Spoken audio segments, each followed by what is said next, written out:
Mga classmate, dali kayo, may sasabihin akong mahalaga. Oh.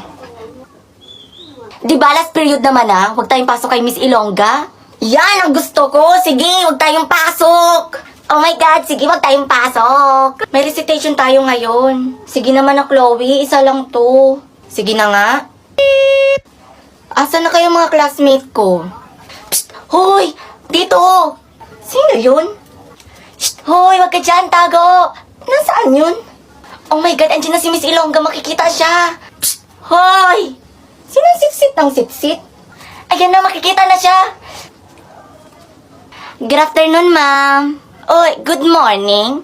Asan nga pala mga kaklase mo? Ay, nakita pa. Ay, ma'am, andun po, nagtatago. Ang inong talagang ang talaga kahit kailan. Bugok! Hoy, ba't kayo tago pa dyan? May klase tayo.